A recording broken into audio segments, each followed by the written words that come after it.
प्रणाम करो और वो 4 बत्ती का दीपक या तो पीपल के वृक्ष के नीचे या मेरे शिवालय में जो प्रदोष के दिन अंकित कर देता है, जला देता है, प्रकट कर देता है, जो मन से मांगता है पितृ और शिव उसके भंडार कभी खाली नहीं करता, उसकी झोली भरा आ जाती है, भरा।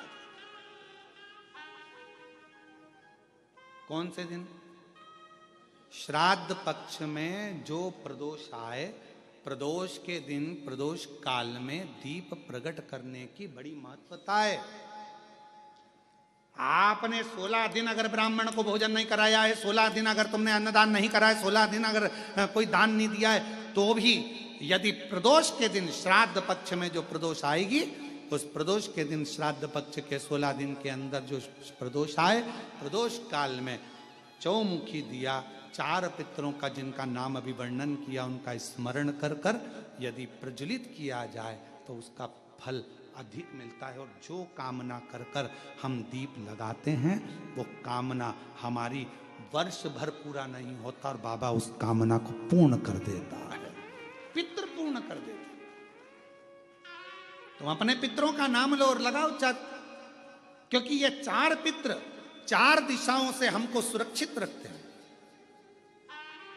अग्निस्वध पितर हमारे पूर्व दिशा से हमें सुरक्षित रखते हैं। वर्षद पितर हमें दक्षिण दिशा से सुरक्षित रखते हैं। और महाराज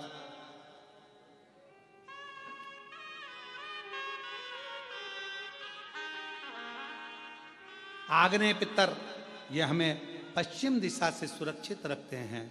और सोमपति पितर ये हमें उत्तर दिशा से, या बट वृक्ष के सामने या आंवले के वृक्ष के सामने या बेलपत्र के वृक्ष के सम्मुख में कहीं पर भी अगर इस दीप को लगाया जाता है और शिव का नाम लेकर उसको प्रज्वलित किया जाता है तो पितृ और शिव आपका कार्य सफल जरूर करते हैं और रक्षा जरूर करते हैं। हम तो यहां तक कहेंगे, किसी को स्वप्न आते हो, स्वप्न में भय हो जाता है, बच्चा एकदम रोकर उठ जाता है, चिड़चिड़ा हो जाता है, व्यक्ति के अंदर द्वेष उत्पन्न होने लगता है, क्रोध आने लगता है, बहुत ज्यादा टेंशन है, डिप्रेशन है, मानसिक चिंता है, उसको हम कहेंगे इस दीप को जरूर जला, उसको लगाना चाहिए। पितरों का नाम लेकर, 4 पितरों का स्मरण कर कर राजा रुचि ने अपने पितरों के निमित्तार्थ ये कर्म किया।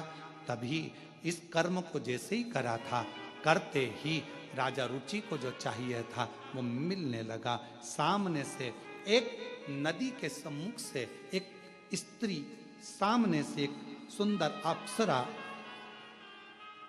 ब्रह्मलोचना निकल कर बाहर आई और जैसे ही आई पूछा राजा रुचि ने, तुम कौन हो?